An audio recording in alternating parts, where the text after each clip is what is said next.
นิทานอีโสปเรื่องไก่กับหมาบ้านไก่ฝูงหนึ่งถูกชาวบ้านเลี้ยงดูมาพร้อมกับหมาบ้าน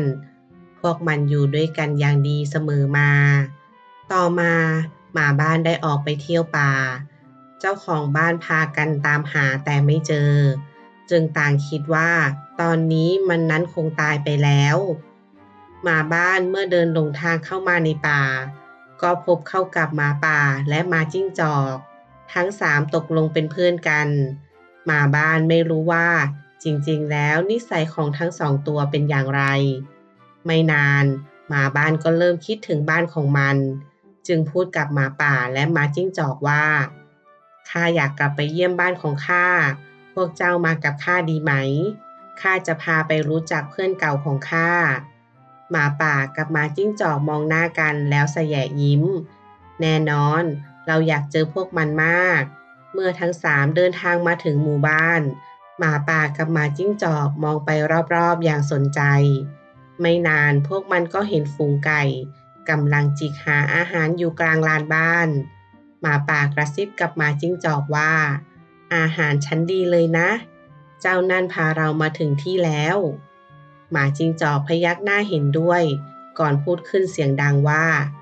ทำไมเจ้าไม่ไปพาฝูงไก่เพื่อนเก่าของเจ้ามารู้จักกับพวกเราล่ะ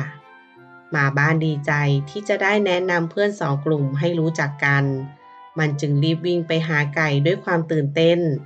ไก่เพื่อนรักเจ้าจำข้าได้ไหมไก่ตัวหนึ่งเงยหน้าขึ้นมองก่อนจะพูดด้วยน้ำเสียงตื่นเต้น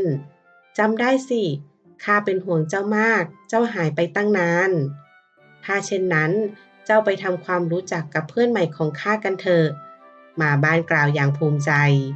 ไก่เหลือบมองไปที่หมาป่ากับหมาจิ้งจอกแล้วตกใจมันรีบสายหัวแล้วตอบกลับทันทีไม่ล่ะถ้าข้าไปกับเจ้าข้าก็ต้องโดนจับกินเป็นแน่พูดจบฝูงไก่พากันส่งเสียงร้องลั่นด้วยความตกใจเสียงดังจนเจ้าของบ้านสะดุ้งตื่นรีบออกมาดูว่าเกิดอะไรขึ้น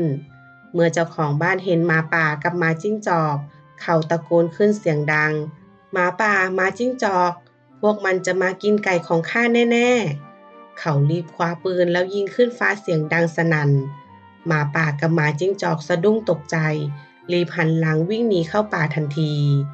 หมาบ้านยืนอึ้งอยู่กลางลานบ้านไม่เข้าใจว่าเกิดอะไรขึ้นเจ้าของบ้านเดินเข้ามาหามองมันด้วยสายตาผิดหวังเจ้าหายไปตั้งนานกลับมาพร้อมกับโจรแห่งป่าถ้าเจ้ายังคบพวกมันอีกข้าคงให้เจ้าอยู่ที่นี่ไม่ได้หมาบ้านก้มหน้าลงอย่างสำนึกผิดมันเพิ่งเข้าใจว่าตลอดเวลาที่ผ่านมามันได้ไว้วางใจผิดคนเรื่องนี้สอนให้รู้ว่าคบคนพาลมักพากันไปในทางที่เสื่อมเสีย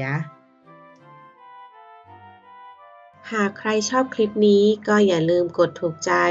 กดติดตามและกดกระดิ่งแจ้งเตือนเพื่อเป็นกำลังใจให้ด้วยนะคะสำหรับวันนี้ช่องมามิมิและมิ้นก็ต้องขอลาไปก่อนเจอกันใหม่ในคลิปหน้าสวัสดีค่ะ